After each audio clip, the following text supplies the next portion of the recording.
Bonsoir Manon. Bonsoir Antoine. Alors des spectacles, une exposition, du sport sont au programme de ce week-end prolongé. Oui, tout à fait Antoine, c'est un week-end de 3 jours qui nous attend. Le territoire ne manque pas d'événements pour que l'on puisse s'occuper.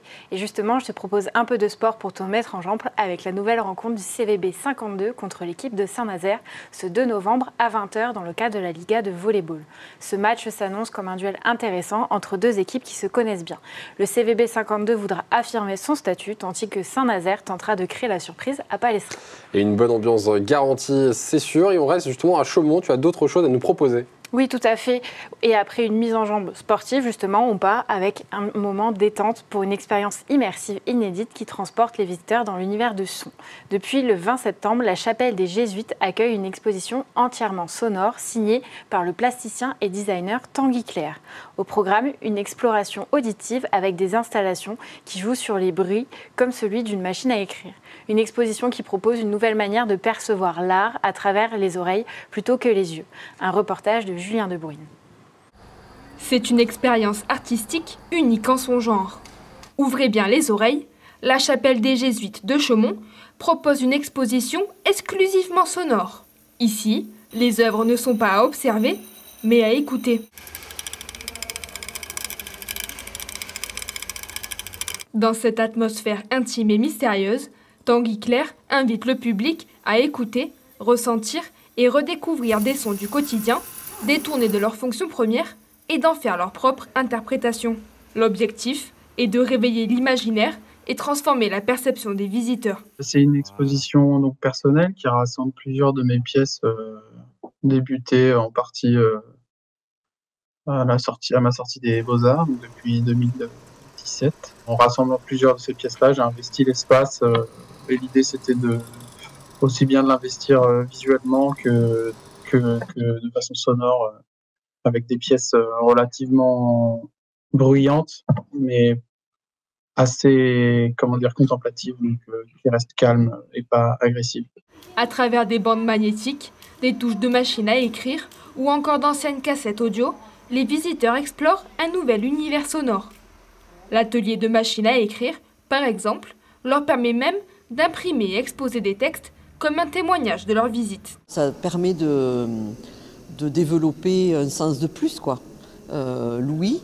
Moi, j'ai beaucoup aimé les tambours de machine à écrire, plus que les bandes qui flottent dans l'eau. Voilà. C'est trop bien.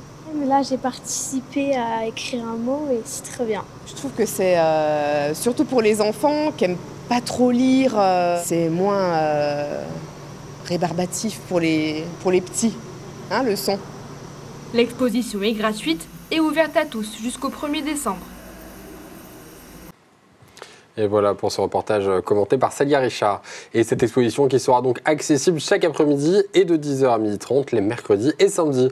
C'est tout pour la Haute-Marne, Manon ? Non Antoine, ce n'est pas tout puisque à Saint-Dizier, il y a également un événement dans la salle des Fuseaux avec le spectacle La guerre des sexes. Proposé ce samedi, cette comédie met en scène le couple d'Anne-Laure et Pierre. Ancien animateur dans un club de vacances, Pierre est un adolescent qui refuse de rentrer dans le système. Il rêve d'écrire la pièce de théâtre qui va le faire connaître. Anne-Laure, la trentaine flamboyante, travaille, elle, dans un service juridique d'une grande entreprise. Working girl prise dans la tourmente d'une vie professionnelle, elle est consciente qu'elle a quelque peu dû sacrifier son couple au profit de ses ambitions. Elle va donc utiliser toutes les cartes dont elle dispose pour reconstruire son couple. Entre l'adolescent et la working girl, la guerre des sexes est lancée. Mais donc ça donne envie pour ceux en tout cas qui passent leur week-end en famille. Tu as un autre temps fort à nous proposer du côté de la Marne cette fois-ci? Oui, à Vitry-le-François, à l'espace Simone Signoret pour voir l'Atlas des croque-morts. Accessible dès 6 ans cette fois, Hector et Firmin partiront sur les traces de leur grand-père au sein de grenier de celui-ci. Un jeu de piste musicale immergera Firmin et Hector dans les souvenirs de voyage de leur grand-père.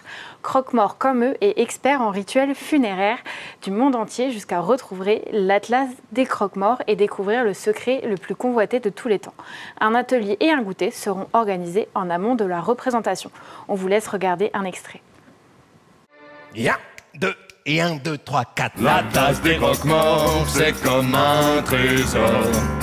Tout le monde y croit, mais personne ne le voit. L'Atlas des croque-morts, c'est comme un trésor. Tout le monde y croit, mais personne ne le voit. et tous ceux qui l'ont aperçu ont disparu. Très sympa en tout cas l'ambiance, hein. Ça swing. T'iras Manon? Oui, pourquoi pas. Et pour les Meusiens, un temps fort à suggérer sûrement. Oui, tout à fait. L'école de musique intercommunale de la communauté de communes du pays de Revigny a le plaisir d'accueillir Camille Bigeot, batteuse de renom, pour un événement exceptionnel. Reconnue pour sa maîtrise rythmique et son approche innovante de la batterie, elle impressionne par son indépendance rythmique et ses qualités de compositrice. Que ce soit en solo ou en collaboration avec d'autres artistes, elle ne cesse de repousser les limites de son instrument. Si vous êtes proche de Lémont, ne ratez pas cette représentation. En plus, elle est gratuite. Merci beaucoup Manon pour toutes ces idées sorties. Encore un week-end, on ne s'ennuiera pas sur notre territoire, c'est sûr. Merci beaucoup Antoine. Et à jeudi prochain.